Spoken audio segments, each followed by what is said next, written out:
the emperor having desired me to come to him this morning after breakfast. I found him in his morning gown, lying on his sofa. The conversation led him to ask me what I was reading at this moment. I replied that it was one of the most notorious and scurrilous libels published against him, and I quoted him upon the spot some of its most abominable stories. He laughed heartily at them and desired me to see the work. I sent for it, and we went over it together. In passing from one horrid calumny to another, he exclaimed, "Jesus!" crossing himself repeatedly, a custom which I have perceived is familiar with him in his friendly circle, whenever he meets with monstrous, impudent, or obscene assertions, or such as excite his indignation and surprise without rousing his anger. We were going on. The emperor analyzed certain facts and corrected points in which the author might have known something. Sometimes he shrugged up his shoulders out of compassion. At others, he laughed heartily, but he never betrayed the least sign of anger. When he read the article which speaks of his great debaucheries and excesses, the violences and the outrages which he is made to commit, he observed that the author doubtless wished to make a hero of him in every respect. He willingly left him to those who had charged him with impotency, that it was for these gentlemen to agree among themselves, adding merrily that every man was not so as unlucky as the pleader of Toulouse. They were in the wrong, however. He continued to attack him upon the score of morals, him who, as all the world knew, had so singularly improved them. They could not be ignorant that he was not at all inclined by nature to debauchery, and that, moreover, the multiplicity of his affairs would never have allowed him time to indulge in it. When he came to the pages where his mother was described as acting the most disgusting and abject part at Marseilles, he stopped and repeated several lines with an accent of indignation and something approaching to grief. "Ah, madame, poor madame, with her lofty character. If she were to read this, great God!" We thus passed more than 2 hours, at the end of which he began to dress. Dr. O'Meara was introduced to him. It was the usual hour of his being admitted. "Dottore," said the emperor to him in Italian, whilst he was shaving himself, "I have just read one of your fine London productions against me." The doctor's countenance indicated a wish to know what it was. I showed him the book at a distance. It was himself who had lent it to me. He was disconcerted. "It is very just remark," continued the emperor, "that it is the truth only which gives offense. I have not been angry for a moment, but I have frequently laughed at it." The doctor endeavored to reply and puzzled himself with high-flown sentences. It was, it said, an infamous, disgusting libel. Everybody knew it to be such. Nobody paid any attention to it. Nevertheless, persons might be found who would believe it from its not having been replied to. "But how can that be helped?" said the emperor. "If it should enter anyone's head to put in print that I have grown hairy and walked on 4 paws, there are people who would believe it and would say that God had punished me as he did Nebuchadnezzar. And what could I do? There is no remedy in such cases." The doctor went away hardly able to believe the gaiety, the indifference, the good nature of which he had just been witness with regard to ourselves. We were now accustomed to it. The 16th, about 3 o'clock, the emperor desired me to come and converse with him whilst he was dressing himself. We afterwards took a few turns in the garden. He observed accidentally that it was a shame he could not yet read English. I assured him that if he had continued his lessons after the 2 I had given when we were off in Madeira, he would now be able to read every description of English books. He was perfectly persuaded of this and ordered me to oblige him thenceforth to make him take a lesson every day. The conversation then led me to observe that I had just given my son his first lesson in mathematics.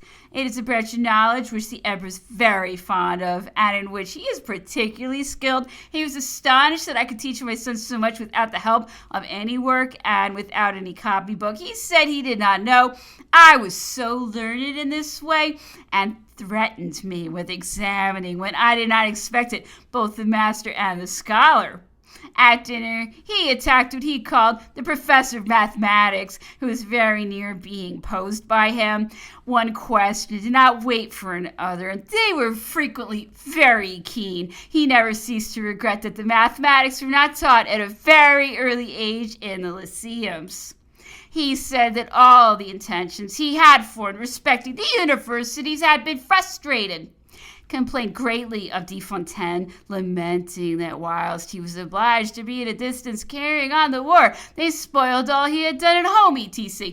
This led the emperor back to the first years of his life to Father Patron, his professor of mathematics, whose history he gave us. I have already introduced it, and it will have been read in the foregoing pages. The 70s, the emperor took his first lesson in the English language today, and as it was my intention to put him at once in a situation to read the papers with readiness, this first lesson consisted of nothing more than getting acquainted with the English newspaper and studying the form and plan of it, and learning the placing, which is always uniform, of the different subjects which it contains, and separating the notices and gossip of the town from politics, and in the latter, in learning to distinguish what is authentic from what is mere report or conjecture. I have engaged that if the emperor could endure being annoyed every day with such lessons, he would be able to read the papers in a month without the assistance of any of us. The emperor wished afterwards to do some exercise. He wrote some sentences which were dictated to him and translated them into English with the assistance of a little table which I made for him, or the auxiliary verbs and articles, and aided by the dictionary for other words which I made him look out himself. I explained to him the rules of syntax and grammar according as they came before us. In this manner he formed various sentences which amused him more than the versions, which we also attempted. After the lesson at 2 o'clock, we went and took a walk in the garden. Several musket shots were fired. They were so near us that they appeared to have been fired in the garden itself. The emperor observed to me that my son, methought it was he, seemed to have good sport. I replied that it was the last time he should enjoy it so near the emperor.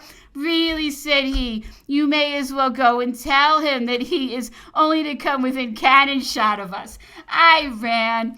We had accused him wrongfully, for the guns were fired by the people who were training the emperor's horses. After dinner, during coffee, the emperor, taking me to the corner of the chimney piece, put his hand upon my head to measure my height, and said, I am a giant to you. Your Majesty is that to so many others. I observed to him that I am not at all concerned at it. He spoke immediately of something else, for he does not like to dwell on expressions of this description. The 18th through the 20th, we led a life of great uniformity. The emperor did not go out in the mornings. The English lesson was very regularly taken about 2 o'clock. Then followed either a walk in the garden or some presentations, but which were very rare. Afterwards, a little excursion in the calash. As the horses were at last arrived before dinner, we proceeded with the revision of the campaign of Italy or Egypt. After dinner, we read romances. On the 20th, the emperor received Governor Wilkes, with whom he had a profound discussion on the army, the sciences, government, and the Indies. Speaking of the organization of the English army, he dwelt much on the principle of promotion therein, expressing his surprise that in a country in which equality of rights is maintained, the soldiers so seldom become officers. Colonel Wilkes admitted that the English soldiers were not formed to be officers, and said that the English were equally astonished at the great difference they had remarked in the French army, where almost every soldier showed the nascent talents of an officer. That, observed the emperor, is one of the great results of the conscription. It had rendered the French army the best constituted that ever existed. It was an institution, he continued, eminently national and already strongly interwoven with our habits. It had ceased to be a cause of grief except to mothers, and the time was at hand when a girl would not have listened to a young man who had not acquitted himself of this debt to his country, and it would have been only when arrived at this point, added he, that the conscription would have manifested the full extent of its advantages, when the service no longer bears the appearance of punishment or compulsory duty, but is become a point of honor on which all are jealous. then only is the nation great, glorious, powerful. It is then that its existence is proof against reverses, invasions, if in the hand of time. Besides, continued he, it may be truly said that there is nothing that may, too, be attained from the Frenchman by the excitement of danger. It seems to animate them. It is an inheritance they derive from their Gaelic predecessors. Courage, love of glory are with the French an instinct, a kind of sixth sense. How often in the heat of battle has my attention been fixed on my young conscripts, rushing for the first time into the thickest of the fight, honor and valor bursting forth at every pore. After this, the emperor, knowing that Governor Wilkes was well informed in chemistry, attacked him on that subject. He spoke of the immense progress in all our manufactures occasioned by this science. He said that both England and France undoubtedly possessed great chemists, but that chemistry was more generally diffused in France and more particularly directed to useful results. That in England it remained a science, while in France it was becoming entirely practical. The governor admitted that these observations were perfectly correct, and with a liberality of sentiment added that it was to him, the emperor, that all these advantages were owing, and that wherever science was led by the hand of power, it would produce great happy effects upon the well-being of society. The emperor observed that of late France had obtained sugar from the beetroot as good and cheap as that extracted from sugarcane. The governor was astonished. He had not even suspected it. The emperor assured him that it was an established fact opposed as it was to the rooted prejudices of all Europe, France itself not excepted. He added that it was the same with wood, the substitute for indigo, and with almost all the colonial produce except the dye woods. This led him to conclude that if the invention of the compass had produced a revolution in commerce, the progress of chemistry bade fair to produce a counter-revolution. The conversation then turned to the present numerous emigrations of the artisans of France and England to America. The emperor observed that this favored country grew rich by our follies. The governor smiled and replied that those of England would occupy the first place in the list. From the numerous errors of administration which had led to the revolt and subsequent emancipation of the colonies, the emperor said that their emancipation was inevitable, that when children were come to the size of their fathers, it was difficult to retain them long in the state of obedience. Then they spoke of India. The governor had resided there many years and had filled high situations. He had made important researches and was enabled to reply to a multitude of questions proposed to him by the emperor respecting the laws, manners, and usages of the Hindus, the administration of the English, the nature and construction of the existing laws, etc. The English are governed according to the laws of England, the natives by local acts made by the several councils in the service of the company, with whom it is a fundamental principle to render them as nearly similar as possible to the laws of the people themselves. Hyder Ali was a man of genius. Tipu, his son, was arrogant, ignorant, and rash. The former had upwards of 100,000 men, the latter scarcely ever more than 50,000. These people are not deficient in courage, but they do not possess our physical strength and have neither discipline nor any knowledge of tactics.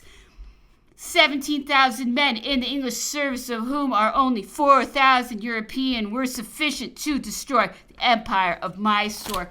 It was, however, to be presumed that sooner or later the national spirit would rescue these regions from the dominion of the Europeans. The intermixture of Europeans' blood with that of the natives was producing a mixed race whose numbers and disposition certainly prepared the way for a great revolution. Nevertheless, in their actual condition, the people were happier than they had been previously to the dominion of the English, and impartial administration of justice and the mildness of the government were, for the present, the strongest supports of the power of the parent state. It was also considered expedient to prohibit the English and other Europeans from buying lands there or forming hereditary establishments, etc. Madame de Stael's Delphine was at this time a subject of conversation at our evening parties. The emperor analyzed it. A few things in it escaped his censure. The irregularity of mind and imagination which pervades it excites his criticism.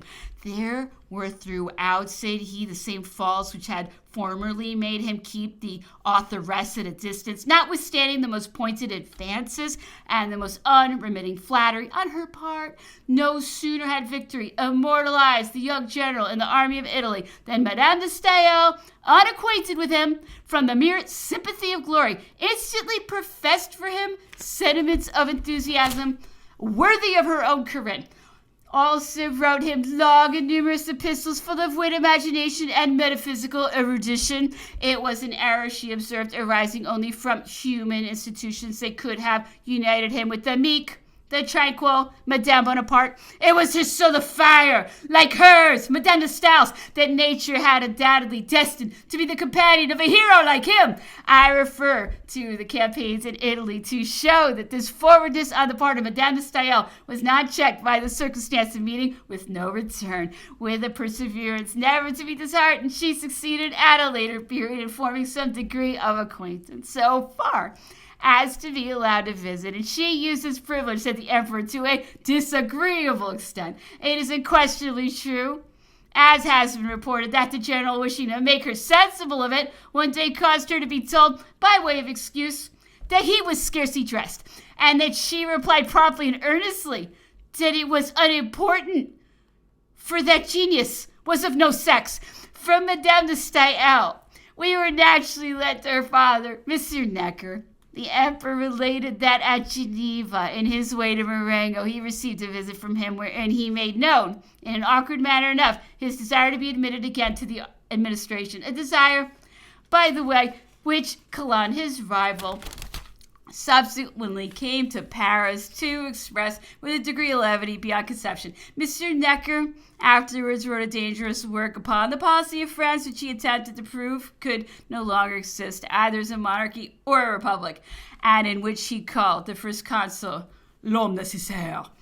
The first consul prescribed the work, which at that time might have been highly prejudicial to him, and committed the task of refuting it to Consul Lebrun, who in his elegant prose said the emperor executed prompt and ample justice upon it. The Necker coterie was irritated, and Madame de Stael, engaging in some intrigues, received an order to quit France. Thenceforward, she became an ardent and strenuous enemy. Nevertheless, on the return from the island of Elba, she wrote or sent to the emperor to express in her peculiar way the enthusiasm which this wonderful event had excited in her, that she was overcome, that this last act was not that of a mortal, that it had at once raised its author to the skies. Then, returning to herself, she concluded by hinting that if the emperor would condescend to allow the payment of 2 millions, for which an order in her favor had already been signed by the king, her pen and her principles should be devoted forever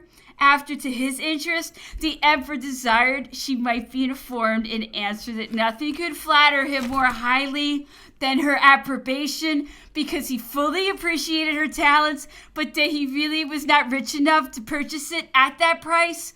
The 21st, I had at length taken possession of the new lodging built for me instead of my former stoving room. Upon a soil constantly damp had been placed a floor 18 feet long by 11 wide. This is surrounded by a wall of a foot and half in thickness, composed of a sort of loam, and which might have been destroyed with a kick of the foot. At the height of 7 feet, it was covered with a roof of boards, defended by a coating of paper and tar. Such were the construction and the outline of my new palace, divided into apartments, one of which contained 2 beds separated by a chest of drawers and would only afford room for a single chair. The other, at once my saloon and my library, had a single window strongly fastened up on account of the violence of the winds and the rain. On the right and left of it, 2 writing tables for me and my son. On the opposite side, a couch, 2 chairs. This is the whole of the furniture and accommodation. Add to this that the aspect of the 2 windows is towards a wind constantly blowing from the same quarter, and generally accompanied with rain, often very heavy, and which previously too are taken possession, already forced its way through the cracks or soaked through the walls and the roof. I had just passed my first night in these new quarters. I was indisposed, and my change of bed had prevented me from sleeping. I was informed about 7 o'clock that the emperor was going out on horseback. I replied that, not feeling myself well, I should endeavor to take some rest, but only a few minutes had elapsed when a person hastily entered my apartment, opened my curtains with an air of authority, and found fault with me for being so idle, and pronounced that my ailments must be shaken off. Then, struck with the smell of the paint, the extreme smallness of the room, and the closeness of the two beds, decided that we could no longer be suffered to sleep huddled together in that way, that it was far too unwholesome, and that I must return to the bed in the topographical cabinet, which I ought not to abandon through false delicacy, and that if I occasioned any inconvenience there, I should be told of it. It will have been guessed that this person was the emperor. I, of course, was soon out of bed, dressed, and well. The emperor was, however, already far off. I had to seek him in the park. After I had overtaken him, our conversation turned on the long audience he had given to Governor Wilkes the day before. He dwelt with much good humor on the great importance which my work appeared to have given me in the governor's eyes, and in the extreme goodwill towards me with which it seemed to have inspired him. Of course, continued he, is understood that these sentiments are to be mutual, the usual regard and fraternity of authors, as long as they do not criticize each other, and he is aware of your relationship to the venerable Las Casas. I answered that I knew nothing of the matter, but General Gourgaud, who was on the other side of the emperor, replied in the affirmative. And how do you know it yourself? Said the emperor to me. Are you not romancing with us? The following, sire, are my proofs. Our family had been 200 years in France when Barthélemy de las Casas flourished in Spain, but the Spanish historians all describe him as a native of the same city from which we ourselves came, that is to say, Seville. They all mention him as of an ancient family of French origin, and the state of his ancestors to have passed into Spain precisely at the time when our family went there. What then? You are not Spanish? He was French as well as you. Yes, sire. Let us hear all about it. Come, Sir Castellan, Sir Knight-errant, Sir Paladin. Let us see you in all your glory. Unroll your old parchments. Come, enjoy yourself. Sire, one of my ancestors followed Henry, Count of Burgundy, who was at the head of a few crusaders, achieved the conquest of Portugal about the year 1100. He was his standard bearer at the famous Battle of Orvieque, which founded the Portuguese monarchy. Afterwards, we returned to France with Queen Blanche, and she came to be married to the father of Saint Louis. Sire, this is the whole.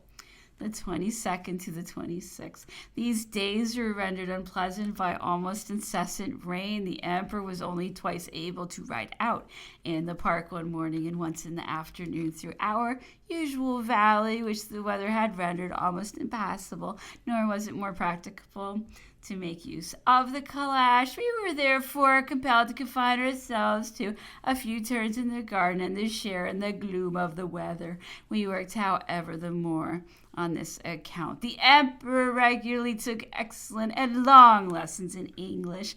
It is his custom to pass all the morning in reading. He reads whole works of very considerable extent regularly throughout without feeling in the least fatigue. He always reads some part of them to me before he began his English lessons. One of them was the letters of Madame de Sévigné, the style of which is so easy and depicts so faithfully the manners of the time.